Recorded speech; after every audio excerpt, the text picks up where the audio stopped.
I am a healthy, fit 23-year-old, but I was hospitalised with this disease that people don't believe is real.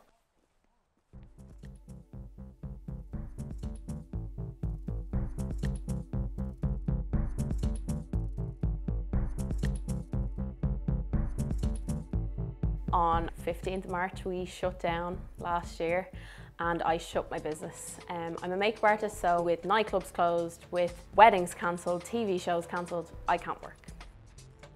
On the third day of 2021, I was hospitalised with COVID. I went on a walk masked because I kind of was like, I'm just going to be safe. So this actual spot is exactly where I suspected I had COVID. I had a really sharp pain in my chest and I was like, do you know what, I'm gonna go home. I'm just gonna ring a doctor. I was like, I'll ring a doctor, I'll get a test, it'll turn out negative. I went from here to here in the matter of a couple of hours. It was like falling off a cliff. I felt fine and I then just couldn't move. They sat me on the bed, did the COVID test, and they immediately put me into a room by myself. That's when your mind starts racing. You're like, who have I seen in the past couple of days? A woman opens the door and she screams in, yep, that came back positive. And I was like, oh my God, that's what's wrong with me. What I did was I went onto my story and told everyone basically that I had COVID. And all those people going around saying, I don't know anyone who has coronavirus, you now do. I felt, do you know what? I feel like if I use this platform, people might actually understand what COVID is, because like, people just don't get it. For these people who are going out and thinking that they're invincible and that coronavirus doesn't exist, it does. Like, the hospitals are rammed. It's scary. Within about 6 hours, my views went up to 30,000 people. I had to get a chest x-ray because they're now worried that I could have blood clots on my heart or my lungs. They won't let me go home.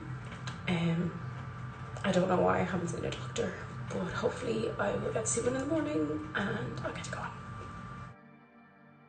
Over the next 3-5 days, I think I probably received about 900 messages from people, like wishing me well and saying, God, you're so brave for actually speaking out about it. I'm so glad that you've told me this. And the amount of messages that I received of people who felt a little bit unwell, were kind of just pushing it to the side. They went and got tested and came back positive. I got the results there that I don't have an aggressive form of COVID, which is making me feel a lot better. And I have no blood clots, so very hopeful for going home now. When I eventually did get released, came home and my whole family was diagnosed with COVID.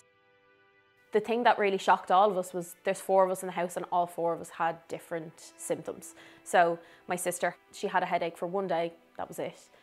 My dad, he basically had a head cold, kind of felt a little bit sick, lost his sense of taste, lost his sense of smell. My mum was bedbound for about a week. Really bad cough, couldn't breathe, and then myself, I couldn't speak without gasping for air. Even like bend down to pick up the shampoo in the shower. I'm just finding I am so out of breath so easily. I couldn't leave the bed for a week because soon as I was coming down the stairs, I'd have to sit and I'd be like, breathe through it. I never expected it to knock me down that much.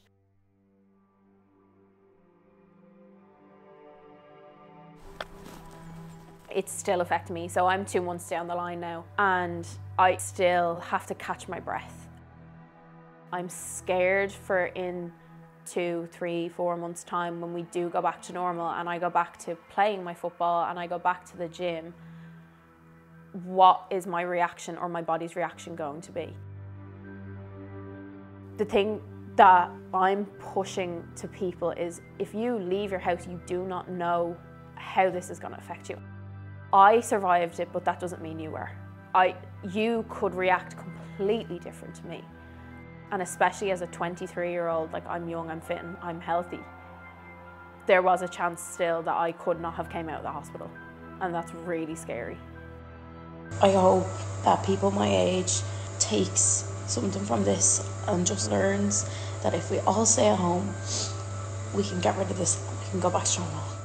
I think you need to realise that you're not invincible, because I nearly thought I was, but when you get it, you get a bit of a reality check and you're like, you're not invincible.